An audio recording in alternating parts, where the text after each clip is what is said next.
ಮನೆ ಕರ್ಕೊಂಡು ಹೋಗೋದು, ಅವ್ರ ಮರ್ಮಾಂಗ ಮೇಲೆ ನನ್ನ ಕೈನ ಮಡಗ್ಸೋದು. ನಿಮ್ ಸ್ವಂತ ದೊಡ್ಡಪ್ಪ? ನಮ್ಮ ಸ್ವಂತ ದೊಡ್ಡಪ್ಪ, ನನ್ನ ಅಪ್ಪನ ಇದಾಗ್ತಾರೆ ಅವರು. ಅವ್ರ ಮರ್ಮಾಂಗ ಮೇಲೆ ನನ್ನ ಕೈನ ತಗೊಂಡೋಗಿ ಇಡಿಸ್ತಾರೆ. ಆಮೇಲೆ ನನ್ನ ಮೈ ಮೇಲೆ ಮಲ್ಕೊಳ್ಳೋದು, ಆಮೇಲೆ ಇಲ್ಲೆಲ್ಲ ಮುಟ್ಟೋದು, ಏನೋ ಒಂಥರ ಅಸಭ್ಯವಾಗಿ ಕಿಸ್ ಮಾಡ್ತೀನಿ ಅಂತ ಬರೋರು ನನ್ನ ಹತ್ರಕ್ಕೆ. ಆಮೇಲೆ ಅದೊಂದು ಪಬರ್ಟಿ ಏಜ್ ಆಗ್ದಾಗ, ಇವಾಗ ನಾನು ಹುಡುಗನಾಗ ಹುಟ್ಟಿದಾಗ ಸ್ವಲ್ಪ ನನಗೆ ಎದೆಯಲ್ಲಿ ಗೆಡ್ಡೆ ಥರ ಎಲ್ಲರಿಗೂ ನಾರ್ಮಲಾಗಿ ಬಂದೇ ಬರುತ್ತೆ ಹ್ಯೂಮನ್ ಬೀಯಿಂಗ್ಸ್ ಅಂತ ಆದಮೇಲೆ. ಅವಾಗ ಏನು ಮಾಡೋದು, ಜೋರಾಗಿ ಬಂದು ಇಚಕ್ ಬಿಡೋರು. ಅವಾಗ ಪ್ರಾಣ ಹೋದಂಗೆ ಆಗೋದು. ಸೈಬರ್ಗೆ ಹೋಗ್ಬಿಟ್ಟು ಈ ಫೋನ್ ವೀಡಿಯೋಸ್ ಎಲ್ಲ ನೋಡೋದು. ಆಮೇಲೆ ನೋಡ್ಬಿಟ್ಟು ಬಂದ್ಬಿಟ್ಟು ನೀನು ಇದೆಲ್ಲ ನೋಡಬೇಕು, ನೀನು ಇದೆಲ್ಲ ಮಾಡಬೇಕು, ನನಗಿದೆಲ್ಲ ಇಷ್ಟ ಇಲ್ಲ. ಅದು ನಿರಾಕರಿಸಿದ್ದಕ್ಕೆ ನಮ್ಮಪ್ಪ ಹತ್ರ ತಗೊಬಂದ್ಬಿಟ್ಟು, ನಿನ್ನ ಮಗ ನನಗೆ ಮರ್ಮಾಂಗಕ್ಕೆಲ್ಲ ಕೈ ಹಾಕ್ತಾನೆ, ರಾತ್ರಿ ನನಗೆ ಪ್ರೇರೇಪಣೆ ಮಾಡ್ತಾನೆ, ಸುಮ್ಮನೆ ಹೊಡಿಯೋದು. ಅದು ಯಾವುದು ಕೈಯಲ್ಲಿಲ್ಲ, ಬೆಂಚ್ ಬರುತ್ತೆ ಗೊತ್ತಾ, ಚೇರ್ ಕುರ್ಚಿಯಲ್ಲಿ ಹೊಡೆಯೋದು, ಆಮೇಲೆ ಹಿಟ್ಟಿನ ದೊಣ್ಣೆಯಲ್ಲಿ ಹೊಡೆಯೋದು, ಆಮೇಲೆ ತುರೆಮಣೆಯಲ್ಲಿ ಹೊಡೆಯೋದು. ಒಂದ್ಸಲ ನಾನು ತುರೆಮಣೆಯಲ್ಲಿ ಹೊಡೆದು ಲೋಪನೇ ಆಗ್ಬಿಟ್ಟಿತ್ತು. ಅದಕ್ಕೆ ನಮ್ಮ ದೊಡ್ಡಪ್ಪ ಏನು ಗೊತ್ತಾ ಅಂದರು ಅವಾಗಲೇ ನನಗೆ, ಅವನ್ನ ಕರ್ಕೊಂಡೋಗಿ HIV ಟೆಸ್ಟ್ ಮಾಡಿಸು ಒಂದ್ಸಲ.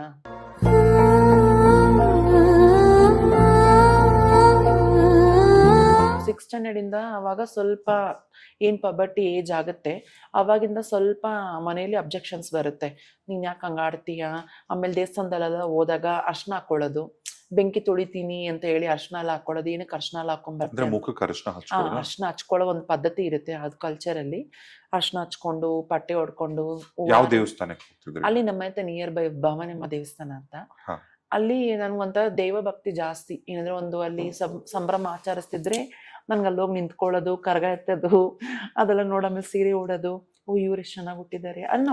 ಅದು ಹೇಳಿ, ಅದು ಏನ್ ನಡೀತಿತ್ತು ಆ ದೇವಸ್ಥಾನ? ಅದು ಬಂದ್ಬಿಟ್ಟು ಆಡಿ ಮಾಸ ಫಂಕ್ಷನ್ ಅಂತೀವಿ ನಾವು. ಆಡಿ ಕನ್ನಡದಲ್ಲಿ ಆಷಾಢ ಅಂತಾರೆ. ಆಷಾಢ ಮಾಸ ಫಂಕ್ಷನ್ ಅಲ್ಲಿ ಬಂದ್ಬಿಟ್ಟು ದೇವ್ರ ನಿಮ್ಗೆ ಗೊತ್ತಿರತ್ತಲ್ಲ, ದೇವ್ರಿಗೆ ಅಂಬ್ಳಿ ಇದು ಅಗ್ನಿಕುಂಡ ಮಾಡಿ ಅದು ಮಾಡ್ತಾರೆ, ಆ ಕಲ್ಚರ್ ಮಾಡ್ತಾರೆ. ಅವಾಗ ನಮ್ಮ ಏರಿಯಾದಲ್ಲಿ ಅದೆಲ್ಲ ಆಗೋದು. ಅವಾಗ ನೋಡ್ಕೊಂಡಾಗ ನಮ್ ಟ್ರಾನ್ಸ್ ಕಮ್ಯುನಿಟಿ ಒಂದ್ 2-3 ಜನ ಬರೋರು ಅಲ್ಲಿಗೆ. ಅವ್ರು ಬಂದ್ಬಿಟ್ಟು ಅವ್ರು ಸೀರೆ ಉಡೋದೆಲ್ಲ ನೋಡಿ ನಂಗೆ ತುಂಬಾ ಇಷ್ಟ ಆಯ್ತು. ಅಯ್ಯೋ, ನಾನು ಸೀರೆ ಉಟ್ಕೋಬೇಕು, ನಾನೊಂದು ಹೆಣ್ಣಾಗಿರ್ಬೇಕು, ಒಂದು ಸಮಾಜದಲ್ಲಿ ಇವರು ಎಷ್ಟು ಚೆನ್ನಾಗಿದ್ದಾರೆ. ಅರೆ, ಅವ್ರು ನನ್ಗೆ ಗೊತ್ತಿಲ್ಲ ಬೆಗ್ಗಿಂಗ್ ಸೆಕ್ಸರ್ಗೆ ಹೋಗ್ತಾರೆ ಅಂತ, ಏನೋ ಒಂದು ಕೆಲ್ಸಕ್ಕೆ ಹೋಗ್ತಾರೆ ಹಂಗೆ ಹಿಂಗೆ ಅಂತೇಳಿ ಸುಮ್ಮನೆ ಅದೇ. ಇದೆಲ್ಲ ನಮ್ಮ ಅಪ್ಪಗೆ ಯಾರೋ ಹಾಕೊಟ್ಬಿಟ್ರು, ನಿನ್ನ ಮಗ ಹೋಗ್ಬಿಟ್ಟು ಈ ಥರ ಕೋಜಗಳ ಜೊತೆ ಸೇರ್ಕೊಂಡಿದ್ದಾನೆ, ಈ ಥರ ಅಂತ. ಅದಕ್ಕೆ ಮನೇಲಿ ಸ್ವಲ್ಪ ಅಬ್ಜೆಕ್ಷನ್ಸ್ ಬಂತು. ಸರಿ, ಏನು ಮಾಡಿದೆ, ಅವಾಯ್ಡ್ ಮಾಡಿಬಿಟ್ಟೆ ಸ್ಕೂಲ್ ಲೈಫಲ್ಲೇ. ಸರಿ, ಬೇಡ ಇದು ನಮಗೆ ಒಳ್ಳೇದು ಅನ್ಸಲ್ಲ, ಅಪ್ಪನ ಹೆಸರು ಹಾಳಾಗೋಗುತ್ತೆ, ಮತ್ತು ಅಕ್ಕನೂ ಚೆನ್ನಾಗಿ ಓದಿಲ್ಲ, ಅಣ್ಣನೂ ಚೆನ್ನಾಗಿ ಓದಿಲ್ಲ, ನಮ್ಮ ಅಪ್ಪನಿಗೆ ಅದೇ ಒಂಥರ ನಿರಾಸೆ ಆಗ್ಬಿಡುತ್ತೆ, ಆಮೇಲೆ ಅಪ್ಪನ ಕಳ್ಕೊಳಕ್ಕಾಗುತ್ತೆ, ಮನೆ ಮರ್ಯಾದೆ ಹೋಗುತ್ತೆ ಅಂತ ಹೇಳ್ಬಿಟ್ಟು ನಾನು ಸ್ವಲ್ಪ ಟೋಲ್ರೇಟ್ ಮಾಡ್ಕೊಂಡಿದ್ದೆ. ಆಮೇಲೆ ಏನು ಮಾಡಿದೆ, ಸರಿ 10th ನನ್ನ ಕೈಲಿ ಟೋಲ್ರೇಟ್ ಮಾಡ್ಕೊಳಕ್ ಆಗಲಿಲ್ಲ. ಸರಿ 10th ಏನೋ ಮಾಡಿ ಹಂಗೂ ಸ್ವಲ್ಪ ನನಗೆ ಇದು ಇತ್ತು, ಅವಚೇಶನ ಪದಗಳಿಂದ, ಏ ಚಕ್ಕ, ಏ ಮಾಮ, ಇವ್ ನೋಡು ಸಂಗನ್ ತರ ಆಡ್ತಾನೆ, ಹುಡುಗಿ ತರ ಆಡ್ತಾನೆ ಅಂದ್ರೆ ಸ್ಕೂಲಲ್ಲಿ. ಆಮೇಲೆ ಅವಾಗಿಂದಾನೇ ನನಗೆ ಒಂಥರ ಇಚ್ಕದು, ಮೈ ಮುಟ್ಸೋದು, ಕೂದಲೆಳೆಯೋದು, ಇರೋ ಹುಡುಗರು ಜೊತೆಲಿರೋ ಹುಡುಗರು. ಆಮೇಲೆ ನಾನು ಏನಕ್ಕೆ ಯೂಸ್ ಮಾಡ್ಕೋದು, ನಾನು ರ್ಯಾಂಕ್ ಸ್ಟೂಡೆಂಟ್, ನಾನು ಹಿಂದೆ ಮುಂದೆ ಯಾರು ಕುತ್ಕೋತಾರೋ ನಾನು ಫುಲ್ಲಾಗಿ ಯೂಸ್ ಮಾಡ್ಕೊಳ್ಳೋರು. ಇನ್ ದ ಸೆನ್ಸ್ ಏನಂದ್ರೆ, ನಾನು ಏನು ಓದ್ಕೊಂಡು ಅವ್ರು ಬರೀತಿರ್ಲಿಲ್ಲ, ನಾವು ತೋರಿಸ್ಬೇಕಾಗಿತ್ತು, ಅದಕ್ಕೆ ಮತ್ತೆ ಯೂಸ್ ಮಾಡ್ಕೊಳ್ಳೋರು. ಒಂದು ಟ್ರಿಪ್ ಸ್ಕೂಲಲ್ಲಿ ಫ್ರೆಂಡ್ಸ್. ಸಬ್ಜೆಕ್ಟ್ ತುಂಬಾ ಇಷ್ಟ ಆಗ್ತಿದೆ ನಿಮಗೆ? ನನಗೆ ಬಂದ್ಬಿಟ್ಟು ಕನ್ನಡ. ನಂಗೆ ಲ್ಯಾಂಗ್ವೇಜಸ್ ತುಂಬಾ ಇಷ್ಟ ಆಗುತ್ತೆ. ಸೊ ಹಂಗಾಗಿ ಇರಬೇಕಾದ್ರೆ ಏನ್ ಮಾಡ್ತಾರೆ, ನಾನು ಎಲ್ಲದಲ್ಲೂ ಸ್ವಲ್ಪ ಇದೆ, ಬಟ್ ಮ್ಯಾಥಮೆಟಿಕ್ಸ್ ಅಲ್ಲಿ ಅಷ್ಟಕ್ಕಷ್ಟೇ. ಸೊ ಎಕ್ಸಾಮ್ಸ್ ಅಲ್ಲಿ ಕಾಪಿ ಹೊಡೆಯೋರು ನೀವು ಬರೆದ್ರೆ? ನಾನು ಬರೆದ್ರೆ ನಾನು ನೋಡಿ ಹಿಂದೆ ಮುಂದೆ ಫ್ರೆಂಡ್ಸ್ ಎಲ್ಲ ಇರೋ, ನಾನು ಅಯ್ಯೋ ಹೋಗ್ಲಿ ಬಿಡು, ಒಂದು ಮರ್ಸಿಯಿಂದ ಏನ್ ಮಾಡ್ತಿದ್ದೆ, ಸರಿ ಆಯ್ತು ಅಂತ ಹೇಳ್ಬಿಟ್ಟು ಅವ್ರಿಗೂ ತೋರಿಸ್ತಿದ್ದೆ. ಅದನ್ನ ಮಾತ್ರ ಯೂಟಿಲೈಸ್ ಮಾಡ್ಕೊಂಡ್ರು. ಆಮೇಲೆ 10th ಬರ್ತಿದ್ದಂಗೆ, 9th 10th ಈ ಏನು ಹೈಸ್ಕೂಲ್ ಬರ್ತಿದ್ದಂಗೆ ಸ್ವಲ್ಪ ಸೈಡ್ಗೆ ಇಡಕ್ಕೆ ಸ್ಟಾರ್ಟ್ ಮಾಡಿದ್ರು. ಅವ್ನು ಹಂಗೆ ಆಡ್ತಾನೆ. ಒಂದು ಹೋಟ್ಲಿಗೆ ಹೋದ್ರು ಸಹ ನನ್ನ ಕರ್ಕೊಂಡು ಹೋಗ್ತಿರ್ಲಿಲ್ಲ, ಅವರೇ ಹೋಗೋರು, ದೋಸೆ ತಿನ್ನೋರು, ಬಂದ್ಬಿಡೋರು. ಕೇಳಿ, ನೀನು ಇನ್ನೂ ಬರೀತಿದ್ದೆ ಕಣೋ, ಅದಕ್ಕೆ ನಿನ್ನ ಕರೀಲಿಲ್ಲ ನಾನು ಅನ್ನೋರು. ನನಗೇನೋ ಒಂಥರ ಗಿಲ್ಟಿ ಫೀಲ್ ಆಗ್ತಾ ಇರಲಿಲ್ಲ, ಹೋಗಲಿ ನನಗೇನಂತೆ. ಅವಾಗ ನನಗೆ ಸ್ವಲ್ಪ ತಲೆನೋವು ಬರೋದು, ಸೈನಸ್ ಥರ ಬರೋದು ನನಗೆ. ಆ ತಲೆನೋವಿಗೆ ನಾನು ಎಲ್ಲೂ ಯಾರ ಹತ್ರ ನಾನು ಮಾತಾಡ್ಕೊಳ್ಳೋಕ್ಕೆ ಆಗ್ತಿರ್ಲಿಲ್ಲ. ನೆಟ್ಟಿಗೆ ಪಾಠ ಮಾಡಿದ್ರು ಸಹ ಕ್ಲಾಸಸ್ಸಲ್ಲಿ ಕೇಳಕ್ಕೆ ಆಗ್ತಿರ್ಲಿಲ್ಲ, ಅಷ್ಟು ತಲೆನೋವು ಬರೋದು. ಅದು ಡೈಲಿ ನನಗೆ ಒಂದು ಮಿಕ್ಸೆಕ್ಷನ್ 500 ಇಲ್ದಿರ ನನ್ನ ಜೀವನನೇ ನಡೀತಿಲ್ಲ. 8th 9th 10th 3 years ನನಗೆ ಭಾಳ ನೊಂದು ಬಿಟ್ಟಿದ್ದೆ. ಅದರಲ್ಲೂ ಸರಿ ಸಹ ಅಂತ ಹೇಳ್ಬಿಟ್ಟು ಸ್ಟೂಡೆಂಟ್ಸ್ ಹಂಗೂ ನಾನು ಹೋಗಿ ಮಿಂಗಲ್ ಆಗ್ತಿದ್ದೆ, ಇಲ್ಲ ನಾನು ಹುಡುಗನ ಥರ ಇರಬೇಕು ಹಂಗೆ ಹಿಂಗೆ ಅಂತ. ಅವ್ರೇನು ಮಾಡೋರು, ನನ್ನ ಫ್ರೆಂಡ್ಸ್ ಎಲ್ಲ ಬೇಕು ಅಂತ ಅವಾಗ ಸೈಬರ್ಗೆ ಹೋಗೋರು. ಅವಾಗೆಲ್ಲ ಫೋನ್ಸ್ ಇರಲಿಲ್ಲ, ಜಸ್ಟ್ ಅದು ನೋಕಿಯಾ 1100 ಸೆಟ್ ಅಷ್ಟೇ ಇದ್ದಿದ್ದು ನಾವು ಓದಬೇಕಾದ್ರೆ. ಸರಿ, ಸೈಬರ್ಗೆ ಹೋಗ್ಬಿಟ್ಟು ಈ ಫೋನ್ ವೀಡಿಯೋಸ್ ಎಲ್ಲ ನೋಡೋದು, ಆಮೇಲೆ ನೋಡ್ಬಿಟ್ಟು ಬಂದ್ಬಿಟ್ಟು ನೀನ್ ಇದೆಲ್ಲ ನೋಡ್ಬೇಕು, ನೀನ್ ಇದೆಲ್ಲ ಮಾಡ್ಬೇಕು, ನನ್ಗೆ ಇದೆಲ್ಲ ಇಷ್ಟ ಇಲ್ಲ ಕಣೋ, ನನ್ಗೆ ಅಂದ್ರೆ ಇವೆಲ್ಲ. ಆ ಹುಡುಗರು ನೋಡ್ಕೊಂಬರೋ ಹುಡುಗರು ನನ್ನ ಜೊತೆ ಕರ್ಕೊಂಡು ಹೋಗೋರು, ಹೋಗೋರು ಕರ್ಕೊಂಡು ಹೋಗ್ಬಿಟ್ಟು ಪೋರ್ನ್ ವಿಡಿಯೋಸ್ ನೋಡು, ಇದೆಲ್ಲ ನೀನ್ ಏನಾಗುತ್ತೆ, ನನ್ಗೊಂಥರ ಮಾಡು, ನನ್ಗಿದೆಲ್ಲ ಇಷ್ಟ ಇಲ್ಲ ಕಣೋ, ನನ್ಗಿದೆಲ್ಲ ನಾನು ಆ ಥರ ವಾತಾವರಣದಲ್ಲಿ ಬೆಳೆದಿಲ್ಲ, ನಾನೇನೋ ಒಂಥರ ದೇವ್ರು, ಫ್ಯಾಮಿಲಿ, ಇದೆಲ್ಲ ಕುಟುಂಬ. 10th ಸ್ಟ್ಯಾಂಡರ್ಡ್ ಅಲ್ಲ? 10th ಅಲ್ಲಿ ಇದೆಲ್ಲ. ಸರಿ ಆಯ್ತು ಅಂತ ಹೇಳ್ಬಿಟ್ಟು ನಾನು ಆಮೇಲೆ ಅವನು ಸಂಘ, ಅವ್ನಿಗೇನು ಆಗಲ್ಲ ಬಿಡು, ಹೋಗಿ ಹೆರಿಗೆ ಆಸ್ಪತ್ರೆಲಿ ಹೋಗಿ ಸಾಮಾನು ಕತ್ತರಿಸ್ಕೊಳಕ್ ಕೇಳು ಅಂತ ಒಂಥರ ಕೇಳುವಾಗ ಮಾತಾಡ್ಬಿಟ್ರು. ಸರಿ ಆ 1 ಇಯರ್ ನನ್ನ ಹತ್ರ ಯಾರು ಕ್ಲೋಸ್ ಆಗಿದ್ರು ಎಲ್ಲ ಬಿಟ್ಟೋಗ್ಬಿಟ್ರು. ಅಲ್ಲ ಅಂದ್ರೆ ಆ ವಿಡಿಯೋಸ್ ತೋರಿಸ್ಬಿಟ್ಟು ಏನಂದ್ರೆ ಏನ್ ಹುಡುಗಿರ್ ಮೇಲೆ ಆಕರ್ಷಣೆ ಬರ್ಬೇಕು ನಿನಗೆ, ಯಾಕಂದ್ರೆ ನಾನು ಹುಡುಗಿರ್ ಮೇಲೆ ನಂಗೆ ಆಕರ್ಷಣೆ ಬರ್ತಾನೆ ಇರ್ಲಿಲ್ಲ. ನಾನು ಒಂದು ಅಕ್ಕ ತಂಗಿ ಇರ್ತಾರ, ಫ್ರೆಂಡ್ಸ್ ಆ ಥರ, ಆದ್ರೆ ಎಲ್ಲಾ ಹುಡುಗಿರ್ ನನ್ನ ಹತ್ರ ಮಾತಾಡೋರು. ನಮ್ದು ಆಕ್ಚುಲಿ ಕೋಎಡ್ ಎಜುಕೇಶನ್ ಇದು ಸೆಕ್ಷನ್ಸ್ ಬೇರೆ. ಎ ಸೆಕ್ಷನ್ಸ್ ಅಲ್ಲಿ ಬರೀ ಬಾಯ್ಸ್ ಇರ್ತಾರೆ, ಬಿ ಸೆಕ್ಷನ್ಸ್ ಅಲ್ಲಿ ಫುಲ್ ಗರ್ಲ್ಸ್ ಇರ್ತಾರೆ. ಹಂಗಿರ್ಬೇಕಾದ್ರೆ ಬಿ ಸೆಕ್ಷನ್ಸ್ ಹುಡುಗಿರೆಲ್ಲ ಮಾತಾಡೋರು ನನ್ನ ಹತ್ರ. ಆದ್ರೆ ಇವ್ರಿಗೆ ಏನೋ ಒಂಥರ ಹೊಟ್ಟೆ ಕಿಚ್ಚು. ಅವ್ರ ಮನ್ಸಲ್ಲಿ ಏನಂದ್ರೆ ನಾನು ಹೆಣ್ಣು ಅಂತ ಮಾತಾಡ್ಸ್ಕೊತಿದ್ದೆ ಅವಾಗ್ಲೇ. ಆದ್ರೆ ಅವ್ರ ಮನ್ಸಲ್ಲಿ ಏನಂದ್ರೆ ನನ್ನ ಹುಡುಗಿನ ಪಟಾಯಿಸ್ಕೊತಿದ್ದಾನೆ, ನನ್ನ ಹುಡುಗಿ ನಿನ್ ಬೀಳಿಸ್ಕೊತಿದ್ದಾನೆ ಅಂತ ಕರ್ಕೊಂಡು ಕ್ಲೋಸ್ ಆಗಿದ್ದಕ್ಕೆ ಅವ್ರ ಮೇಲೆ ಒಂದು ಮಿಸ್ಕಮ್ಯುನಿಕೇಶನ್ ಅಲ್ಲ ಆಗುತ್ತೆ. ಸೊ ಹಂಗಾಗಿ ನಾನು ಹೊಡೆಯೋಕ್ಕೆಲ್ಲ ಬರ್ತಾರೆ, ನೀನೇನು ಹಂಗೆ ಮಾಡ್ತೀಯ ಅಂತ. ನನಗೆ ಆ ಥರ ಎಲ್ಲ ಆ ಥರ ಏನೂ ಇಲ್ಲ, ನಾನು ಎಲ್ಲರ ಹತ್ರ ಕಾಮನ್ ಆಗಿ ಮಾತಾಡ್ತೀನಿ ಹಂಗೆ ಅಂತ ಹೇಳಿದಾಗ, ಆಮೇಲೆ ನನ್ನ ಫ್ರೆಂಡ್ಸ್ ಜೊತೆಗಿರೋರು ಹೇಳ್ತಾರೆ, ಅವನು 9 ಕಡೋನು, ಹಂಗೆ ಆಡ್ತಾನ ಅವನು, ಹಂಗೆ ಹಿಂಗೆ ಅಂತ. ನಂಗೆ ಇದೆಲ್ಲ ಕಿವಿಗೆ ಬೀಳುತ್ತೆ. ಸರಿ ಆಯಿತು ಅಂತ ಏನು ಮಾಡಿದೆ, ನಾನೇ ಸ್ವಲ್ಪ ಅವಾಯ್ಡ್ ಆದೆ ಅವ್ರ ಹತ್ರದಿಂದ. ನನ್ನ ಹತ್ರ ಏನು ಒಂದು 10 to 12 ಮೆಂಬರ್ಸ್ ಇದ್ರು ಕ್ಲೋಸ್ ಆಗಿ. 10th ಸ್ಟ್ಯಾಂಡರ್ಡ್ ಬಂದಾಗ ನನ್ನ ಹತ್ರ ಒಬ್ಬರು ಸಹ ಮಾತಾಡ್ಸಲ್ಲ. ಇಷ್ಟಕ್ಕೂ ಫಸ್ಟ್ ನಾನು ಕೂರ್ತಿದ್ದೆ, ನನ್ನ ತಗೊಂಡೋಗಿ ಮೂಲೆಯಲ್ಲಿ ಹಾಕ್ಬಿಟ್ರು.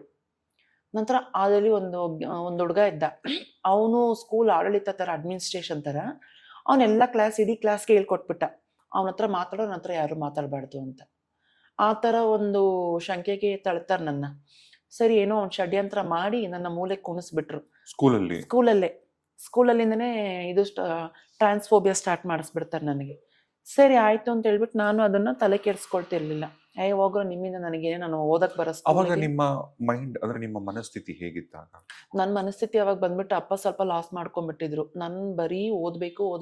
ಯಾಕಂದ್ರೆ ನಮ್ಮ ಫ್ಯಾಮಿಲಿ ಸೈಡಲ್ಲಿ ಎಲ್ಲ ಸ್ವಲ್ಪ ಹೈ ಎಜುಕೇಟೆಡ್ಸು, ಎಲ್ಲ 80-90% ತಗೊಂಡಿರೋರು. ನಾನು ಆ 80-90 ಗೋಳು ಅಟ್ಲೀಸ್ಟ್ ಒಂದು 75 ತಗೊಬಂದು ನಮ್ಮ ಅಪ್ಪನ ಮಾನ ಮರ್ಯಾದೆ ಉಳಿಸ್ಬೇಕು ಅನ್ನೋದು ನನ್ಗೊಂದು ಮನಸ್ಥಿತಿ ಬಿಟ್ರೆ ಬೇರೆ ಯಾವುದೂ ಇರಲಿಲ್ಲ. ನಮ್ಮ ಅಕ್ಕನ ಬಗ್ಗೆ ಆಗಲಿ, ಅಣ್ಣನ ಬಗ್ಗೆ ಆಗಲಿ, ಯಾವ್ದ್ರ ಬಗ್ಗೆ ಇರಲಿಲ್ಲ. ಫ್ಯಾಮಿಲಿ ಬಗ್ಗೆ ಆಗಲಿ ಏನಿಲ್ಲ. ಓದ್ಬಿಟ್ಟು ಒಂದು ಒಳ್ಳೆ ಉನ್ನತ ಶ್ರೇಣಿಯಲ್ಲಿ ಇರಬೇಕು, ಒಂದು ಒಳ್ಳೆ ಪರ್ಸೆಂಟೇಜ್ ಸ್ಕೋರ್ ಮಾಡಬೇಕು, ಇಷ್ಟೇ ನನ್ನ ಮೈಂಡಲ್ಲಿ ಇದ್ದಿದ್ದು. ಬೇರೆ ಏನೂ ಇಲ್ಲ. ನೀವು ಮಾತಾಡ್ದಿರಾ ಬಿಡ್ರಿ, ನನಗೇನು ಇಲ್ಲ, ನಿನ್ನಿಂದ ನನಗೇನು ಇಲ್ಲ, ನನ್ನಿಂದ ನಿನಗೇನು ಇಲ್ಲ ಅಂತ ಹೇಳ್ಬಿಟ್ಟು ನಾನು 9 to 10 months ಮಾತಾಡೇ ಇಲ್ಲ ನಾನು ಅವ್ರ ಹತ್ರ. ಆಮೇಲೆ ಲಾಸ್ಟ್ಗೆ ಏನು ಸ್ಕೂಲಿಂದ ಎಲ್ಲ ಆಚೆ ಹೋಗ್ತಿದ್ದೀವಿ, ಅವಾಗ ಪ್ರಿಪ್ರೇಟರಿ ಎಕ್ಸಾಮ್ ಮಾಡ್ತಾರೆ, ಗೊತ್ತಿರುತ್ತೆ. 10th ಸ್ಟ್ಯಾಂಡರ್ಡ್ ಪ್ರಿಪ್ರೇಟರಿ ಎಕ್ಸಾಮ್ಸ್ ಇರುತ್ತೆ ಜನವರಿಲಿ. S, obviously. ಅವಾಗ ಏನಾಗುತ್ತೆ ಅಂದ್ರೆ ಇಡೀ class percentage 0, over all percentage 0. ನನ್ನ ಸ್ಟ್ರೆಂತ್ 63. ನಾನೆಲ್ಲ ಸಬ್ಜೆಕ್ಟ್ ಪಾಸು, ಮ್ಯಾಥಮೆಟಿಕ್ಸ್ ಫೇಲು. ಅದೇ ತರ ಎಲ್ಲ ಒಂದೊಂದು ಸಬ್ಜೆಕ್ಟ್ ಅಲ್ಲಿ ಫೇಲ್ ಆಗಿದೆ, ಓವರ್ ಆಲ್ 0 ಆಗುತ್ತೆ. ಯಾರು ಪಾಸ್ ಆಗಿಲ್ಲ. ನಾನು 5 ಸಬ್ಜೆಕ್ಟ್ ಪಾಸ್ ಆಗಿರ್ತೀನಿ, ಎಲ್ಲ ಒಳ್ಳೆ ಸ್ಕೋರ್ ತೆಗ್ದಿರ್ತೀನಿ. ಆದ್ರೆ ಮ್ಯಾಥ್ಸ್ ಅಲ್ಲಿ ಮಾತ್ರ ನಾನು ಹೇಳಿದ್ನಲ್ಲ ಫಸ್ಟ್, ನನಗೂ ಮ್ಯಾಥ್ಸ್ಗೂ ಆಗ್ಬಾರಲ್ಲ ಅಂತ. ಸೊ ಹಂಗಾಗಿ ಮ್ಯಾಥ್ಸ್ ಅಲ್ಲಿ ನಾನು ಫೇಲ್ ಆಗಿರ್ತೀನಿ. ಅವಾಗ ಎಲ್ಲ ಹೆಡ್ ಮಾಸ್ಟರ್ ಬಂದ್ಬಿಟ್ಟು, ಏನೆಲ್ಲ ಓವರ್ ಆಲ್ ಪರ್ಸೆಂಟೇಜ್ 0 ಬಂದಿದೆ, ಏನ್ ಅನ್ಕೊಂಡಿದ್ದೀರಾ ನೀವು ಅಂತ ಎಲ್ಲ ಸ್ವಲ್ಪ ತರಾಟೆಗೆ ತಗೊಂಡು ನಮ್ಮನ್ನ ರಿಪೇರಿ ಮಾಡ್ತಾರೆ. ಅವಾಗ ಏನಾಗುತ್ತೆ, ನಾನು ಸ್ವಲ್ಪ ಅವಾಗ ಹೆಡ್ ಮಾಸ್ಟರ್ಗೆ ಭಯ ಪಟ್ಕೊಂಡು ಸ್ವಲ್ಪ ಮ್ಯಾಥ್ಸ್ ಮೇಲೆ ಗಮನ ಕೊಡೋಕೆ ಸ್ಟಾರ್ಟ್ ಮಾಡ್ತೀನಿ. ಅವಾಗ ಇವ್ರು ಏನು ನನ್ನ ಬಿಟ್ಟೋಗಿರ್ತಾರೆ, ಅವಾಗ ನನ್ನ ಹತ್ರ ಬಂದು ಹಚ್ಕೋತಾರೆ. ಅವ್ನು ಚೆನ್ನಾಗಿ ಓದ್ತಾನೆ ಕಣೋ ನಮ್ಮ 10th ಅಲ್ಲಿ. ಯಾಕಂದ್ರೆ ನಂದು ಕನ್ನಡ ಇದರಲ್ಲ ಒಳ್ಳೆ ಮಾರ್ಕ್ಸ್ ಬಂದಿರುತ್ತೆ, ಪ್ರಿಪ್ರೇಟರಿಲೆಲ್ಲ. ಮ್ಯಾಥ್ಸಲ್ಲಿ ಮಾತ್ರ ಸ್ವಲ್ಪ. ಅವಾಗ ಅವ್ರು ಒಂದು ಟ್ರೀಟಿ ಹಾಕೋತಾರೆ. Treaty means in the sense ಒಪ್ಪಂದ. ನೀನು ನನಗೆ ಸೋಷಲ್ ತೋರಿಸಿದ್ರೆ ನಾನು ನಿನಗೆ ಮ್ಯಾಥ್ಸ್ ತೋರಿಸ್ತೀನಿ. ಎಲ್ಲಿ? ಎಕ್ಸಾಮ್ ಅಲ್ಲಿ ಆ ಥರ ಒಂದು ಒಪ್ಪಂದ ಹಾಕೊಂಡು ಬರ್ತಾರೆ ನನ್ನ ಹತ್ರಕ್ಕೆ. ನಾನು ಒಂದೇ ಮಾತು ಅಂತೀನಿ, ನೋಡಪ್ಪ, ನಾನು ಫೇಲ್ ಆದರೂ ಸಹ ಪರವಾಗಿಲ್ಲ, ನಾನು ಬೇಕಾದ್ರೆ ಅಚೀವ್ ಮಾಡ್ತೀನಿ, ಓಕೆನಾ, ನಾನು ನಿಮ್ಮ ಹತ್ರ ಮಾತಾಡಕ್ಕೆ ನನಗೆ ಇಷ್ಟ ಇಲ್ಲ. ಇಲ್ಲ ಕಣೋ, ನೀನು ಎಷ್ಟು LKG ನೀನು ನನಗೆ ಫ್ರೆಂಡು. ಅವಾಗ ನಾನು ಕೇಳಿದೆ, LKG ಫ್ರೆಂಡ್ ಆದವನ್ನ 9th ಸ್ಟ್ಯಾಂಡರ್ಡ್ವರೆಗೂ ಫ್ರೆಂಡ್, ಇವಾಗ 10 months ಯಾಕೆ ಮಾತಾಡಿಲ್ಲ ನೀವು? ನಾನೇನು ಅಂತ ಅಷ್ಟೊಟ್ಟು ತಪ್ಪು ಮಾಡಿಬಿಟ್ಟೆ? ನನ್ನ ಕೊಲೆ ಮಾಡಿಬಿಟ್ನಾ? ನಿಮ್ಮ ಬೆನ್ನಿಗೆ ಚೂರಿ ಹಾಕ್ಬಿಟ್ನಾ? ನಿಮ್ಮ ಜೊತೆಗಿದ್ದೇನೆ ಮಾಡಿಬಿಟ್ನಾ? ಏನು ಮಾಡಿದ್ದೀನಿ ತಪ್ಪು ನನಗೆ ಗೊತ್ತಾಗಬೇಕು ಅಂತ ಹೇಳಿದಾಗ, ಇಲ್ಲ ನೀನು ಈ ಥರ ಹುಡುಗಿ ಥರ ಆಡ್ತೀಯಾ, ಅದಕ್ಕೆ ನಾನು ನಿರಾಕರಿಸಿದ್ದೀನಿ ಎಲ್ಲ ಹತ್ರ, ನೀನು ಅವಾಗರೇ ಚೇಂಜ್ ಆಗ್ತೀಯ ಅಂತ. ನನಗೆ ಅಂಥ ಫ್ರೆಂಡ್ಸ್ ಬೇಡವೇ ಬೇಡ. ನನಗಂತ ಒಂಥರ ಕೀಳಿರ್ಮೆ ತರ ನೋಡಿ ನನ್ನ ಒಂಥರ ನನ್ನ ಭಾವನೆಗಳ ಜೊತೆ ಆಟ ಆಡ್ಕೊಂಡು ನೀವು ನನ್ನ ಒಂಥರ ಮೂಲೆಗೆ ತಳ್ಳಿ ನನ್ನ ಮೂಲೆಗೆ ಮಾಡಿದಾಗ ಆ ಮನ್ಸಿಗೆ ನನ್ಗೆ ಎಷ್ಟು ನೋವಾಗಿರುತ್ತೆ ನನಗೆ ಗೊತ್ತು. ನಂಗೆ ಅಂಥವ್ರು ಬೇಡವೇ ಬೇಡ ನನಗೆ. ನಿಮ್ಮಿಂದ ನನಗೇನು ಮತ್ತೆ ನನ್ನಿಂದ ನಿಮ್ಗೆ ಆಗಿರ್ದು ಅಂತ ದಯವಿಟ್ಟು ಯಾರು ಮಾತಾಡಬೇಡಿ ಅಂತ ಹೇಳ್ತೀನಿ. ಹಂಗೂ ಅದರಲ್ಲಿ 2-3 ಜನ ಫುಲ್ಲು ನನಗೆ ಕೌನ್ಸಿಲಿಂಗ್ ಕೊಡ್ತಾರೆ. ಬೇಡ ಕಣೋ, ನಾವೆಲ್ಲ ಒಟ್ಟಾಗಿರ್ಬೇಕು, ನಾವೆಲ್ಲ ಒಂದೇ ಏರಿಯಾ ಹುಡುಗರು, ನಾವು ಹಂಗೆ ನಾವು ಹಿಂಗೆ. ಅವರಲ್ಲಿ ಕೆಲಸ ಆಗ್ಬೇಕಲ್ಲ, ಅವ್ರ ಬೇಳೆಕಾಳಲ್ಲಿ ಬೇಯಬೇಕಲ್ಲ ಅಲ್ಲಿ. ಸೊ ಹಂಗಾಗಿ ಮತ್ತೆ ಬರ್ತಾರೆ. ಸರಿ ಮನುಷ್ಯಂದು ಕ್ಷಮಿಸೋ ಗುಣ ನಮ್ದು ಅಂತ ಹೇಳ್ಬಿಟ್ಟು ನಾನು ಕ್ಷಮಿಸ್ಬಿಟ್ಟು ಸರಿ ಒಟ್ಟಾಗ್ತೇನೆ. ಇದೇ ಹಂತದಲ್ಲಿ ಜಾಹ್ನವಿ ಸ್ಕೂಲಲ್ಲಿ ಇದ್ದಂತ ಟೈಮಲ್ಲಿ ಮಕ್ಕಳಾಗಿದ್ದಾಗ ಈಗ ಗುಡ್ ಟಚ್ ಬ್ಯಾಡ್ ಟಚ್ ಅಂತ ಗೊತ್ತಲ್ಲ ನಿಮಗೆ? ಗೊತ್ತು ಹೆಣ್ಮಕ್ಳಿಗೆ, ಚಿಕ್ಕ ಮಕ್ಳಿಗೆ ಎಸ್ಪೆಷಲಿ ಈಗ ಅದೊಂದು ಎಜುಕೇಶನ್ ಹೇಳ್ಕೊಡ್ತಾರೆ. ಯಾರಾದ್ರೂ ಅಸಭ್ಯವಾಗಿ ಎಲ್ಲಾರು ಮುಟ್ಟಿದ್ರೆ ಅಥವಾ ಏನಾದ್ರೂ ತೊಂದರೆ ಕೊಟ್ರೆ ಮನೇಲಿ ಹೇಳ್ಬೇಕು ಗುಡ್ ಟಚ್ ಯಾವ್ದು ಬ್ಯಾಡ್ ಟಚ್ ಯಾವ್ದು. ಈಗ ನಿಮ್ಮ ಸ್ಕೂಲ್ ಡೇಸ್ ಅಲ್ಲಿ ಇದ್ದಾಗ ಒಂದು ಹುಡುಗಂಗೂ ಕೂಡ ಲೈಂಗಿಕವಾಗಿ ಶೋಷಣೆ ಆಗ್ತಕ್ಕಂತ ಸಾಧ್ಯತೆಗಳು ಇರುತ್ತೆ. ಕೆಲವೊಂದ್ಸರಿ ಕೆಲವರು ಅದನ್ನ ಹೇಳ್ಕೊತಾರೆ, ಕೆಲವರು ಹೇಳ್ಕೊಳ್ಳಲ್ಲ. ಈಗ ನೀವು ನಿಮ್ಮಲ್ಲೇ ಒಂದು ಹೋರಾಟ ನಡೀತಿತ್ತು ಹುಡುಗನ ಹುಡುಗಿನ ಅಂತ. ನಿಮ್ಮ ಬಾಲ್ಯದಲ್ಲಿ ಯಾರಾದ್ರೂ ಆ ತರದ್ ಏನಾದ್ರು? ಹೌದು, ನನ್ಗೆ ಆಗಿದೆ, ಅನುಭವ ಆಗಿದೆ. ಅದೇ ಸ್ಟಾರ್ಟಿಂಗ್ ಅಲ್ಲಿ ಹೇಳ್ಬಿಟ್ಟು ಜುಟ್ಟು ಎಳೆಯೋದು, ನಾನು ಸ್ವಲ್ಪ ಕೂದಲು ಹಿಂಗೆ ಎತ್ತಿ ಬಾಚ್ತಿದ್ದೆ. ಆಮೇಲೆ ಸ್ವಲ್ಪ ಲೈಟಾಗಿ ಲಿಪ್ ಬಾಂಬ್ ಹಾಕ್ತಿದ್ದೆ. ಏನ್ ಮಾಡೋರು ತಗೊಬಂದು ಕಿಸ್ ಮಾಡ್ತೀನಿ ಅಂತ ಬರೋರು ನನ್ನ ಹತ್ರಕ್ಕೆ. ಆಮೇಲೆ ಒಂದೊಂದು ಪಬರ್ಟಿ ಏಜ್ ಹಾಕಿದಾಗ, ಇವಾಗ ನಾನು ಹುಡುಗನಾಗ ಹುಟ್ಟಿದಾಗ ಸ್ವಲ್ಪ ನಾನು ಎದೆಯಲ್ಲಿ ಗೆಡ್ಡೆ ಥರ ಎಲ್ಲರಿಗೂ ನಾರ್ಮಲ್ ಆಗಿ ಬಂದೇ ಬರುತ್ತೆ ಹ್ಯೂಮನ್ ಬೀಯಿಂಗ್ಸ್ ಅಂತ ಆದ್ಮೇಲೆ. ಅವಾಗ ಏನು ಮಾಡೋರು ಜೋರಾಗಿ ಬಂದು ಇಚಕ್ ಬಿಡೋರು. ಅವಾಗ ಪ್ರಾಣ ಹೋದಂಗೆ ಆಗೋದು. ಆಮೇಲೆ ಏನು ನಿನಗೆ ಎದೆನೇ ಬಂದಿಲ್ಲ, ನಿನಗೇನಿನ್ನೂ ಚೆಸ್ಟ್ ಇದು ಬ್ರೆಸ್ಟೇ ಬಂದಿಲ್ಲ, ಇನ್ನೂ ಚೆಸ್ಟಲ್ಲಿದೆ ಅನ್ನೋರು. ಆಮೇಲೆ ಪ್ಯಾಂಟೆಲ್ಲ ಎಳೆಯೋರು. ಆಮೇಲೆ ನನ್ನ ಪ್ಯಾಂಟ್ಗೆಲ್ಲ ಬ್ಲೇಡೆಲ್ಲ ಹಾಕೋರು. ನಿನ್ಗೇನಿದೆ ನೋಡ್ಬೇಕು ನಾನು ಅನ್ನೋದು. ಅದು ಒಂಥರ ಮನೇಲಿ ಹೇಳ್ಕೊಳಕ್ ಆಗ್ತಿರ್ಲಿಲ್ಲ, ಅಕ್ಕಪಕ್ಕದವ್ರಿಗೂ ಹೇಳ್ಕೊಳಕ್ ಆಗ್ತಿಲ್ಲ. ಅದ್ರಲ್ಲಿ ನನ್ಗೆ ಇನ್ನೊಂದು ನನ್ನ ಫ್ರೆಂಡ್, ಅವ್ರ ಹೆಸರು ಹೇಳಕ್ಕೆ ಇಷ್ಟಪಡಲ್ಲ, XYZ, ಅವ್ರು ನಂತರ ಸೇಮ್ ಟ್ರಾನ್ಸ್ಜೆಂಡರೇ, ಫೀಲಿಂಗ್ಸ್ ಎಲ್ಲ ಹುಡುಗಿಯಾಗಿ ಇತ್ತು. ನಾನು ಅವಳು ಹೋಗೇ ಬಾರೆ ಅಂತಾನೆ ಕರ್ಕೋತಿದ್ವಿ. ಆ ಪೀರಿಯಡ್ ಅಲ್ಲಿ ಕನ್ವರ್ಟ್ ಆಗ್ಬಿಟ್ಟಿದ್ರ? ಇಲ್ಲ, ಅವ್ರು ಕನ್ವರ್ಟ್ ಆಗಿಲ್ಲ. ಅವರು ಸೇಮ್ ಇನ್ನು 10th ಅಲ್ಲೇ ಇದೆಲ್ಲ ನಡೆದಿದ್ದು. ಮೊಗ್ಗಿನ ಮನಸ್ಸು ಪಿಕ್ಚರ್ ಬಂತು ಆ ಟೈಮಲ್ಲಿ. ಅವಾಗ ನಾವು ಒಂದು ಹೆಸರು ಇಟ್ಕೊಳ್ಳೋದು, ನನ್ನ ಹೆಸರು ಚಂಚಲ, ಅವಳ ಹೆಸರು ರೇಣು ಅಂತ. ಆ ತರ ನಾವೆಲ್ಲ ಶೇರ್ ಮಾಡ್ಕೋತೀವಿ. ರಾಧಿಕಾ ಪಂಡಿತ್, ಶುಭಾ ಪುಂಜ ಆ ತರ ಮೊಗ್ಗಿನ ಮನಸ್ಸು ಆ ಟೈಮಲ್ಲೇ ಬಂದಿದ್ದು. ಸೊ ಹಂಗಾಗಿ ನಾವ್ ಹೆಸರು ಬಾರೆಮ್ಮ, ಹೋಗಿಮ್ಮ, ಚಂಚು ಅಂತ ಅವಳ್ಕೊಳ್ಳಿಯೋಳು, ಆ ತರ ನಾವು ಒಂದು ಹುಡುಗಿರ್ ಹೆಂಗ್ ಮಾತಾಡ್ಕೋತಾರ ಆ ತರ ಮಾತಾಡ್ಕೊಂಡಿದ್ದಕ್ಕೆ ಸಹ ಅವಳಿಗೂ ಹಂಗೆ ಮಾಡಿದ್ರು. ಎದೆ ಅಮ್ಕೋದು, ನೀನು ಮುಸ್ಲಿಮ್ಸು, ನೀನ್ ಯಾಕೆ ಹಿಂಗಿದೀಯಾ, ಆ ಸಂಘದ ಜೊತೆ ಯಾಕೆ ಸೇರ್ತಿದೀಯಾ ಅಂತ. ಇಬ್ರಿಗೂ ಏನ್ ಮಾಡೋರು, ಪ್ಯಾಂಟ್ ಬಿಚ್ಚು ಅನ್ನೋದು, 2 ಕೈ 2 ಕಾಲು ಎತ್ತು ಬಿಡೋದು ನಮ್ಮನ್ನ, ಪ್ಯಾಂಟ್ ಬಿಚ್ಚೋದು ನಮ್ಮನ್ನ. ಏನಿದೆ ನೀನು ನೋಡ್ಬೇಕು, ಯಾಕೆ ಹಿಂಗೆ ಆಡ್ತೀಯ ಅಂತ. ನಮಗೆ ಒಂಥರ ಅಸಹ್ಯ ಆಗೋದು. ಅದು ನಮ್ದು ಟಾಪ್ ಮೇಲೆ ಕ್ಲಾಸಸ್ ಎಲ್ಲ ಮೇಲೆ ನಮಗೆ ಟಾಪ್ ಅಲ್ಲಿ ಪ್ಲೇ ಗ್ರೌಂಡ್ ತರ ಕೊಟ್ಟಿದ್ರು. ಇದು 10th ಸ್ಟ್ಯಾಂಡರ್ಡ್ ಅಲ್ಲಿ ಪ್ಲೇ ಗ್ರೌಂಡ್. ನಾವು ಈ ಎಲ್ಲ ಸ್ಕೂಲ್ ಟ್ಯೂಷನ್ಸೇ ಹೋಗ್ತಿದ್ವಿ ನಾವೆಲ್ಲ. ಅವಾಗ ಸುಮ್ಮನೆ ಖೋ ಕಬಡ್ಡಿ ಅಂತ ಒಂದು 10 minutes ಲೀಜರ್ ಪೀರಿಯಡ್ ಅಲ್ಲಿ ಆಡ್ಕೋತಿದ್ವಿ.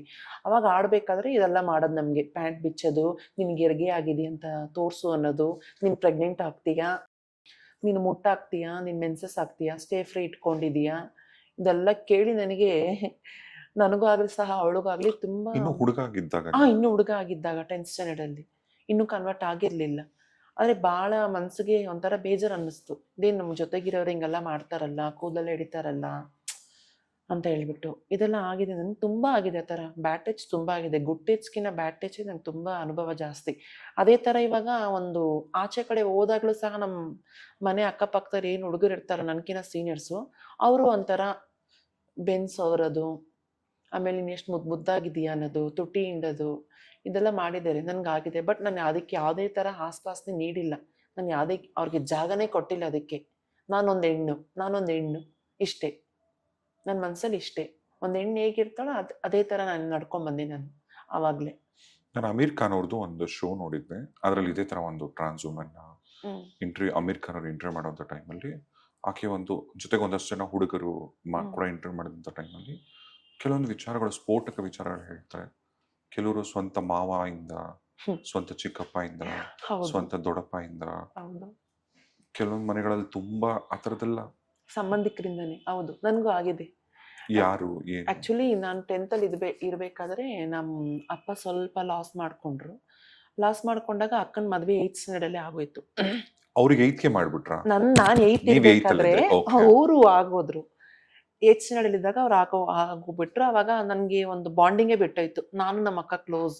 ಎಲ್ಲೇ ಹೋದ್ರು ಮಾರ್ಕೆಟ್ಗೆ ಹೋಗು, ಅಲ್ಲಿಗೆ ಹೋಗು, ತರಕಾರಿ ಅಂಗಡಿಗೆ ಹೋಗು, ಒಂದೊಳ್ಳೆ ಬಾಂಡಿಂಗ್, ಸಿಸ್ಟರ್ ಬ್ರದರ್ ಬಾಂಡಿಂಗ್ ಅಂದ್ರೆ ನಾವು ಆ ಥರ ಬಾಂಡಿಂಗ್ ಅಲ್ಲಿ ಇದ್ವಿ. ಆಮೇಲೆ ನಮ್ಮ ದೊಡ್ಡಪ್ಪ ಏನ್ ಮಾಡಿದ್ರು, ಬರೋರು ಬಂದ್ಬಿಟ್ಟು ಒಂದು ಎಂಟ್ರಿ ಕೊಡೋರು. ಎಂಟ್ರಿ ಕೊಟ್ಬಿಟ್ಟು ಏನ್ ಮಾಡಿದ್ರು, ಇದೇ ತರನಿ ಒಂಥರ ಮನೆ ಕರ್ಕೊಂಡು ಹೋಗೋದು, ಅವ್ರ ಮರ್ಮಾಂಗ ಮೇಲೆ ನನ್ನ ಕೈನ ಮಡಗ್ಸೋದು. ನಿಮ್ ಸ್ವಂತ ದೊಡ್ಡಪ್ಪ? ನಮ್ಮ ಸ್ವಂತ ದೊಡ್ಡಪ್ಪ, ನನ್ನ ಅಪ್ಪನ ಇದಾಗ್ತಾರೆ ಅವರು. ಅವ್ರ ಮರ್ಮಾಂಗ ಮೇಲೆ ನನ್ನ ಕೈನ ತಗೊಂಡೋಗಿ ಇಡಿಸ್ತಾರೆ. ಆಮೇಲೆ ನನ್ನ ಮೈ ಮೇಲೆ ಮಲ್ಕೊಳ್ಳೋದು, ಆಮೇಲೆ ಇಲ್ಲೆಲ್ಲ ಮುಟ್ಟೋದು, ಏನೋ ಒಂಥರ ಅಸಭ್ಯವಾಗಿ. ನನ್ನ ದೊಡ್ಡಪ್ಪ ಯಾಕೆ ಹಿಂಗೆ ಮಾಡ್ತೀರ, ನನ್ಗೆ ಯಾಕೆ ಇದೆಲ್ಲ ಬೇಕು, ನಾನು ನಿಮ್ಮ ಮಗ ಆಗಿದ್ರೆ ಈ ಥರ ಎಲ್ಲ ಮಾಡ್ತಿದ್ರ ಅಂದ್ರೆ, ಏನು ಇಲ್ಲ, ಇದೆಲ್ಲ ಸುಮ್ಮನೆ ತಮಾಷೆಗೆ ಅಂತ ಹೇಳ್ತಿದ್ರು. ನನ್ಗೆ ಅವಾಗ ಅಷ್ಟೊಂದು ನನಗೆ ಡೆವಲಪ್ಮೆಂಟ್ ಇರಲಿಲ್ಲ, ಅಷ್ಟೊಂದು ಸ್ಕಿಲ್ ಡೆವಲಪ್ಮೆಂಟ್ ಇರಲಿಲ್ಲ. ನೀವು ಎಷ್ಟು, ಯಾವ ವಯಸ್ಸಲ್ಲಿ? ಅವಾಗ 15 to 16 ಅಷ್ಟೇ, ಚಿಕ್ಕ ಹುಡುಗ. ಸರಿ 9, 10 ಓದ್ತಿದ್ರೆ? 9ನೇ ಕ್ಲಾಸ್ 10ನೇ ಕ್ಲಾಸು. ಸರಿ ಆಯ್ತು ಅಂತ ಹೇಳ್ಬಿಟ್ಟು ಅದು ನಿರಾಕರಿಸಿದ್ದಕ್ಕೆ ನಮ್ಮಪ್ಪ ಹತ್ರ ತಗೊಬಂದ್ಬಿಟ್ಟು, ನಿನ್ನ ಮಗ ನನಗೆ ಮರ್ಮಾಂಗಕ್ಕೆಲ್ಲ ಕೈ ಹಾಕ್ತಾನೆ, ರಾತ್ರಿ ನನಗೆ ಪ್ರೇರೇಪಣೆ ಮಾಡ್ತಾನೆ, ಅವನ ಜೊತೆ ಮಲಿಕೋಬೇಕು ಅಂತ ನನಗೆ ಇದು ಮಾಡ್ತಾನೆ, ಅವನ ಸ್ವಲ್ಪ ಏನಂತ ಗದರ್ಸು ಅಂತ ಹೇಳ್ಬಿಟ್ಟು ಅಪ್ಪ ಮಗನ ಮಧ್ಯೆ ತಂದಿಟ್ಬಿಟ್ಟು ನಮ್ಮಪ್ಪ ಚೆನ್ನಾಗಿ ಹೊಡೆದ್ಬಿಟ್ಟು, ಅಂದ್ರೆ ಅವರೇ ಉಲ್ಟಾ ಮಾಡ್ಬಿಟ್ರು. ನಾನು ಅವ್ರಿಗೆ ಅದಕ್ಕೆ ಜಾಗ ಕೊಟ್ಟಿಲ್ವಲ್ಲ, ಅವ್ರಿಗೆ ನಾನು ಕೋಪ್ರೇಟ್ ಮಾಡಿಲ್ವಲ್ಲ. ಸೊ ಹಂಗಾಗಿ ಕೋಪ್ರೇಟ್ ಮಾಡಿಲ್ಲ ಅಂತ ಹೇಳ್ಬಿಟ್ಟು ಅವರೇ ನನ್ಗೆ ಉಲ್ಟಾ, ನಿನ್ನ ಮಗ ಹಂಗೆ ಆಡ್ತಾನೆ, ನಿನ್ನ ಮಗ ಹಿಂಗೆ ಮಾಡ್ತಾನೆ, ನಿನ್ನ ಮಗನ ಸ್ವಲ್ಪ ಇದು ಮಾಡಿಟ್ಟು, ಇದೆಲ್ಲ ಒಳ್ಳೇದಕ್ಕಿಲ್ಲ, ನನ್ನ ಅಪ್ಪ ತಾನೇ ಆಗ್ತೀನಿ, ನಿನ್ನ ಮಗ ಅದಕ್ಕೆಲ್ಲ ಲಾಯಕ್ಕಿಲ್ಲ, ಓದಕ್ಕೆ ಲಾಯಕ್ಕಿಲ್ಲ, ತಗೊಂಡೋಗಿ ಕೋಜಗಳ ಜೊತೆ ಸೇರಿಸ್ಬಿಡು. ನಮ್ಮ ಅಪ್ಪ ಏನು ಮಾಡಿದ್ರು, ಡ್ರಿಂಕ್ಸ್ ಮಾಡೋದು, ಡೈಲಿ ಬಂದು ಹೊಡಿಯೋದು. ನನಗೆ ಸುಮ್ಮನೆ ಹೊಡಿಯೋದು. ಅದು ಯಾವುದು ಕೈಯಲ್ಲಿ ಇಲ್ಲ, ಬೆಂಚ್ ಬರುತ್ತೆ ಗೊತ್ತಾ, ಕುರ್ಚಿಯಲ್ಲಿ ಹೊಡಿಯೋದು, ಆಮೇಲೆ ಹಿಟ್ಟಿನ ದೊಣ್ಣೆಯಲ್ಲಿ ಹೊಡಿಯೋದು, ಆಮೇಲೆ ತುರೆಮಣೆಯಲ್ಲಿ ಹೊಡಿಯೋದು. ಒಂದ್ಸಲ ನಾನು ತುರೆಮಣೆಯಲ್ಲಿ ಹೊಡೆದು ಲೋಪನೇ ಆಗ್ಬಿಟ್ಟಿತ್ತು ಬ್ಯಾಕಲ್ಲಿ. ಸರಿ ನಾನು ಅದನ್ನ ಅಷ್ಟೊಂದು ತಗೊಳ್ಳೆ, ನಮ್ಮಪ್ಪ ಕುಡಿತಾರೆ, ಹೊಡಿತಾರೆ. ಆಮೇಲೆ ಬೀಗದ ಕೈ ಬರುತ್ತಲ್ಲ, ಬೀಗದ ಕೈ ತಗೊಂಡು ಎಸೆಯೋದು ನನಗೆ. ಆಮೇಲೆ ರಾಡ್ಗಳು ತಗೊಂಡು ಹೊಡೆದಿದ್ದಾರೆ. ಏನ್ ಸಿಕ್ಕರೆ ಅದ್ರಲ್ಲಿ ಹೊಡೆಯೋದು, ಕುಡ್ದಿದ್ ಇದರಲ್ಲಿ ಡೈಲಿ. ನಿಮ್ಮಮ್ಮ ಏನ್ ಮಾಡ್ತಿದ್ರು? ನಮ್ಮಮ್ಮನ್ಗೆ ಹೊಡಿತಿದ್ರು, ಏನ್ ಮಗನ್ ಬೆಳೆಸಿದ್ಯಾ ಅಂತ. ನಾನು ನಮ್ಮಮ್ಮನ್ಗೆ ಹೋಗಿ ತಡಿತಿದ್ದೆ. ಫಸ್ಟ್ ನಮ್ಮಮ್ಮನ್ಗೆ ಹೊಡಿಯೋದು, ನಾನ್ ನಮ್ಮಮ್ಮನ್ಗೆ ಹೋಗಿ ತಡಿದ ತಕ್ಷಣ ನೆಕ್ಸ್ಟ್ ನನ್ನ ಹತ್ರಕ್ಕೆ ಬರೋದು. ಇದೆಲ್ಲ ಮಾಡಿ ನನ್ಗೆ ಅವಾಗ ಗೊತ್ತಾಗ್ಲಿಲ್ಲ. ಆಮೇಲೆ ನಮ್ಮಪ್ಪ ಸ್ವಲ್ಪ ಏನೋ ಹಾಸ್ಪಿಟಲ್ ಅಡ್ಮಿಟ್ ಆದ್ರು. ಅವಾಗ ನಾನು ನೋಡ್ಕೊಂಡಿದ್ದಾಗ ನನ್ಗೆ ಈ ಮಾತಂದ್ರು, ನೀನ್ ಯಾಕೆ ದೊಡ್ಡಪ್ಪ ಹತ್ರ ಹಿಂಗೆಲ್ಲ ಮಾಡಿದೀಯ ಅಂತ. ಅವರೇ ಅಂದ್ರು. ನಾನು ಅವಾಗ ಅಂದೆ, ಅಪ್ಪ ನಾನು ಆ ಥರ ಮಾಡಿಲ್ಲ, ಆ ಥರ ಮಾಡ್ಬೇಕು, ನನ್ನ ಸ್ವಂತ ಒಡ ಹುಟ್ಟ ಅಣ್ಣ ಇದ್ದಾನೆ, ನನ್ನ ಸಂಬಂಧಿಕರು ಎಷ್ಟೋ ಜನ ಇದ್ದಾರೆ, ನಾನು ಅವ್ರ ಜೊತೆ ಮಾಡ್ಬೋದಾಗಿತ್ತಲ್ಲ, ನಿನ್ನ ಅಪ್ಪ ಅಂತ ನೋಡ್ತೀನಿ, ನಿನ್ನ ಜೊತೆ ನಾನು ಹಂಗೆ ಮಾಡ್ಬೋದಾಗಿತ್ತಲ್ಲ ಅಂತ ನಮ್ಮ ಅಪ್ಪನಿಗೆ ನಾನು ಉಲ್ಟಾ ಕೇಳಿದೆ. ಅವಾಗ ಅವರು ಅದನ್ನ ಆಲೋಚನೆ ಮಾಡ್ತಾರೆ. ಆಮೇಲೆ ನಾನು ಅಂದೆ, ನಿನ್ನ ಮಗನ ಮೇಲೆ ನಿನಗೆ ನಂಬಿಕೆ ಇದ್ರೆ ಮನೇಲಿ ಇಟ್ಕೊ, ನಿನ್ನ ಮಗನ ಮೇಲೆ ನಿಂಗೆ ನಂಬಿಕೆ ಇಲ್ಲ ಅಂದ್ರೆ ಕಳಿಸ್ಬಿಡು, ಸಾಯಿಸ್ಬಿಡು. ಯಾಕಂದ್ರೆ ಮನೆಯಿಂದ ಸಾಯಿಸೋದಾಗ್ಲಿ, ಮನೆಯಿಂದ ಓಡಿಸೋದಾಗ್ಲಿ, ನನ್ನ ಸಾಯಿಸೋದಾಗ್ಲಿ ಅಕ್ಕ ನಿನಗಿದೆ, ನಿನಗೂ ಇದೆ, ಅಮ್ಮನಿಗಿದೆ, ಏನ್ ಬೇಕಾದ್ರೂ ಮಾಡಿ. ನಾನು ಆ ಥರದವಳಲ್ಲ. ಅದಕ್ಕೆ ನಮ್ಮ ದೊಡ್ಡಪ್ಪ ಏನ್ ಗೊತ್ತಾ ಅಂದ್ರು ಅವಾಗಲೇ ನನಗೆ, ಅವನ್ನ ಕರ್ಕೊಂಡೋಗಿ HIV ಟೆಸ್ಟ್ ಮಾಡಿಸು ಒಂದ್ಸಲ, ಆ ವಯಸ್ಸಿಗೆ HIV ಟೆಸ್ಟ್ ಮಾಡಿಸು, ಅವನ್ನ ಕರ್ಕೊಂಡೋಗಿ ವಾಟ್ ಇಸ್ ದಟ್ ಕೌನ್ಸಿಲಿಂಗ್ ಕೊಡ್ಸು, ಇದೆಲ್ಲ ಅವ್ರಿಗೆ ತಲೆ ತುಂಬಿಸಿ ಕಳ್ಸೋದು. ನಮ್ಮಪ್ಪ ಬಂದ್ ಹೊಡಿಯೋದು. ನಮ್ಮಪ್ಪ ICTC ಸೆಂಟರ್ ಕರ್ಕೊಂಡು ಹೋದ್ರು ನನ್ನ ಆ ವಯಸ್ಸಲ್ಲೇ. ಅವ್ರೇನ್ ಮಾಡ್ಬಿಟ್ರು, ಚಿಕ್ಕ ಹುಡುಗರಿಗೆಲ್ಲ ಇಲ್ಲಿ ಮಾಡಲ್ಲ. ಏನ್ ಸೆಂಟರ್ ಅದು? ICTC ಸೆಂಟರ್ ಅಂದ್ರೆ ಇಲ್ಲ HIV ಟೆಸ್ಟ್ ಮಾಡಿಸೋದು. HIV ಟೆಸ್ಟ್ ಮಾಡಿಸೋದು. ಸರಿ ಆಯ್ತು ಅಂತ ಹೇಳ್ಬಿಟ್ಟು ಕರ್ಕೊಂಡು ಹೋಗಿ ಬಿಡ್ತಾರೆ. ನಿಜವಾಗ್ಲೂ ಕರ್ಕೊಂಡು ಹೋದ್ರು ನಿಮ್ಮನ್ನ? ಹೌದು. ಅಲ್ಲೇನಾಗತ್ತೆ ಅಂದ್ರೆ, ಅಲ್ಲಿ ಏನ್ ಡಾಕ್ಟರ್ ಇದ್ದಾರೋ ಅವ್ರು ಹೇಳ್ತಾರೆ, ಇಲ್ಲ ಚಿಕ್ಕ ಹುಡುಗ ಇದ್ದಾನೆ, ಆಮೇಲೆ ನಾಳೆ ದಿವಸಕ್ಕೆ ನಮ್ಗೆ ಇದಾಗುತ್ತೆ, ನಾವು ಮಾಡ್ಸಲ್ಲ, 18 ಆದ್ಮೇಲೆ ನೀವು ಕರ್ಕೊಂಬನ್ನಿ ಅಂತ ಹೇಳ್ತಾರೆ. ಸರಿ ಆಯ್ತು. ನನ್ಗೆ ಇದೆಲ್ಲ ಏನು ಗೊತ್ತಿಲ್ಲ, ICTC ಸೆಂಟರ್ ನನ್ಗೆ ಏನು ಗೊತ್ತಿಲ್ಲ. HIV ಅಂದ್ರೆ ಏನು, ಟೆಕ್ಸ್ಟ್ ಬುಕ್ ಅಲ್ಲಿ ಓದಿದ್ದು HIV ಈ ತರ ಬರುತ್ತೆ ಅಷ್ಟೇ ನನಗೆ ಗೊತ್ತಿತ್ತು. ಅದ್ರ ಬಗ್ಗೆ ಯಾವುದೇ ತರ ಅರಿವು ನನಗಿಲ್ಲ. ಸರಿ ಆಯ್ತು, ನಾನು ಓದೆ ಮಾಡಿದೆ. ಸರಿ ಆಯ್ತು, ನಮ್ಮಪ್ಪ ಒಂದ್ ದಿವಸ ಕೂತ್ಕೊಂಡು ಕ್ಲಿಯರ್ ಕಟ್ಟಾಗಿ ಕೇಳಿದಾಗ ಅವಾಗೆಲ್ಲ ನನಗೆ ಹೇಳಿದ್ರು, ಈ ತರ ಮಾಡ್ತೀಯಂತೆ, ಈ ತರ ಇದೆಯಂತೆ. ಅವ್ರಿಗೆ ಏನಂದ್ರೆ ನಮ್ಮಪ್ಪನ ಫ್ಯಾಮಿಲಿ ಮೇಲೆ ಹೊಟ್ಟೆ ಕಿಚ್ಚು, ಸ್ವಲ್ಪ ಇವ್ರನ್ನ ಕೆಳಗಡೆ ತಳ್ಳಬೇಕು, ದೂರ ಮಾಡ್ಬೇಕು. ನಮ್ಮ ಅಣ್ಣನ ದೂರ ಮಾಡ್ಬಿಟ್ರು, ಅಕ್ಕನಿಗೆ ಮದ್ವೆ ಆಯ್ತು. ನಾನು ಸ್ವಲ್ಪ ನಾನ್ತಾನೆ ಇವಾಗ ಅಂಟ್ಕೊಂಡಿರೋದು, ನನ್ನ ದೂರ ಮಾಡಬೇಕು. ನನ್ನ ದೂರ ಮಾಡಿಬಿಟ್ರೆ ಇವ್ರ ಫ್ಯಾಮಿಲಿಯಲ್ಲಿ ಅಷ್ಟೇ ಯಾರು ಎಲ್ಲ ಇಲಿಟ್ರೇಟು ಅಂತಾರ ಅವ್ರ ಮೈಂಡ್ ಸೆಟ್ ಅಲ್ಲಿ ಇತ್ತು ಅವಾಗ. ನೋಡಿ, ಸ್ವಂತ ಸಂಬಂಧಿಕರು, ದೊಡ್ಡಪ್ಪ. ಸ್ವಂತ, ಹೌದು, ಸ್ವಂತ ಸಂಬಂಧಿಕರಿಂದಾನೇ ನನ್ಗಾಗಿದೆ. ಇಷ್ಟಕ್ಕೂ ಅವ್ರಿಗೆ 2 ಹೆಂಡ್ತಿದಿರು, 2 ಹೆಂಡ್ತಿದಿರು. ಒಬ್ರು ತೀರ್ಕೊಂಡ್ಬಿಟ್ರೆ ಆದ್ಮೇಲೆ ಇನ್ನೊಬ್ರು ಹೆಂಡ್ತಿನ ಮದ್ವೆ ಆದ್ರು. ಅವ್ರು ಸಹ ಅವ್ರ ಜೊತೆಗಿದ್ರು ಸಹ ಅವ್ರ ಮನೆಗೆ ನನ್ನ ಕರ್ಕೊಂಡೋಗಿ ಆ ಥರ ಅಬ್ಯೂಸ್ ಮಾಡೋರು. ಇದು ಅವ್ರ ಮನೇಲಿ ನಡೀತಿದ್ದು? ಅವ್ರ ಮನೆಗೆ. ಅದು ಆಕ್ಚುಲಿ ನಾವ್ ಏನಾಗೋಯ್ತು ಅಂದ್ರೆ, ನಮ್ಗೆ ಅವಾಗಿಂದಾನು ರಜಾ ಬಿಟ್ರೆ ನಾವು ಎಲ್ಗೂ ಹೋಗ್ತಿರ್ಲಿಲ್ಲ. ದೊಡ್ಡಪ್ಪ ಮನೆ, ಅತ್ತೆ ಮನೆ ಇಷ್ಟೇ ಹೋಗ್ತಿರೋದು, ಒಂದೊಂದ್ ದಿವಸ 2 ದಿವಸ. ಇವ್ರ ಹತ್ರ ಮಾತ್ರ ಸ್ವಲ್ಪ ಕ್ಲೋಸ್ ಆಗಿರ್ತಿದ್ವಿ ನಾವು, ಯಾಕಂದ್ರೆ ನಮ್ಗೆ ತುಂಬಾ ಪ್ರೀತಿಯಿಂದ ನೋಡ್ಕೊಳ್ಳೋರು ಅಂತ. ಆದ್ರೆ ಅವ್ರು ಈ ತರ ಮಾಡ್ತಾರೆ ಅಂತ ನಾನು ಕನ್ಸಲ್ಲೂ ಸಹ ಅನ್ಕೊಂಡಿರ್ಲಿಲ್ಲ. ಆಮೇಲೆ ಇಲ್ಲೇ ನಮ್ಗೆ ವೈಡರ್ ಗ್ಯಾಪ್ ಆಯ್ತು. ನನಗೂ ನಮ್ಮ ಅಪ್ಪನ್ ಬಂದ್ಬಿಟ್ಟು ಅಲ್ಲಿ ನನ್ನ ಮೇಲೆ ಸ್ವಲ್ಪ ಅವ್ರಿಗೆ ಕೆಟ್ಟ ಅಭಿಪ್ರಾಯ ಶುರು ಆಗಕ್ಕೆ ಸ್ಟಾರ್ಟ್ ಆಯ್ತು ಅಲ್ಲಿಂದಾನೆ. ಆಮೇಲೆ ಈಗ ನೀವು 10th ಮುಗಿಸಿ ಮತ್ತೆ ಕಾಲೇಜಿಗೆ ಬಂದ್ರಲ್ಲ, ಹೌದು. PU ಅವಾಗ ಸ್ಟಡೀಸ್ ಅಲ್ಲೆಲ್ಲ ಹೇಗಿದ್ರಿ ಆಗ? ಅವಾಗ ನಾನು 10th 72 ಅಲ್ಲಿ ಪಾಸ್, 72% ಅಲ್ಲಿ ಪಾಸ್ ಆಯ್ತು. SSLC? SSLCನೇ 72% ಅಲ್ಲಿ 72%? ಎಸ್, ಹೌದು. ವಾವ್. ಆಮೇಲೆ ಕನ್ನಡಕ್ಕೆ ಇಡೀ ನನ್ನ ಕಾಲೇಜ್ಗೆ ನಾನೇ, ಸಾರಿ ನನ್ನ ಸ್ಕೂಲ್ಗೆ ನಾನೇ ಟಾಪರ್ ಬರ್ತೀನಿ ಅವಾಗ. 111 125ಕ್ಕೆ 112. ವಾವ್. ನಮ್ ಕ್ಲಾಸ್ಗೆ ನಮ್ದೇ ಟಾಪರ್. ಸೂಪರ್. ಸರಿ ಆಯ್ತು ಅಂತ ಅದೆಲ್ಲ ನೋಡ್ಬಿಟ್ಟು ನಮ್ ಹೆಡ್ ಮಾಸ್ಟರ್ ಎಲ್ಲ ಕಂಗ್ರಾಚುಲೇಷನ್ ಹೇಳಿ PUC ಕಳಿಸ್ತಾರೆ. PUC ಕಳಿಸ್ಬಿಟ್ಮೇಲೆ ಅಲ್ಲಿ ಸ್ವಲ್ಪ ಏನಾಗುತ್ತೆ ಅಂದ್ರೆ ಇನ್ನೂ ಭಯ ಜಾಸ್ತಿ ಆಗುತ್ತೆ.